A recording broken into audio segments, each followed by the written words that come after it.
COVID-19 is transmitted from the fluids in the nose or mouth of people who are infected.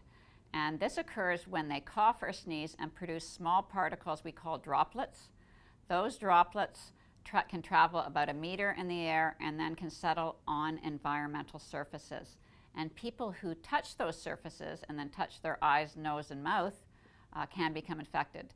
The virus doesn't live forever. It will die within a matter of hours, or if those surfaces are cleaned with a standard household cleanser, that will also kill the virus. This is very different than infections that are transmitted by the airborne routes, such as measles.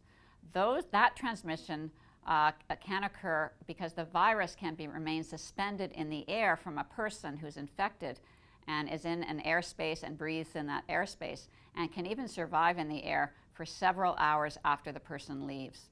So what does this mean? Well, it means that someone who's sick with COVID-19, the risk of infection is primarily within a household setting because they may cough or sneeze quite close to their family members who may be within that 1 meter where those droplets can be transmitted, or it could be because they cough or sneeze and contaminate environmental surfaces that are then touched by family members, but they would not pose a risk, for example, if they walk through an airport or a mall, because people would not have close contact with them. However, if we have a case of something like measles, because the transmission is by the airborne route, sometimes people can be infected even if they don't have direct contact with a sick person.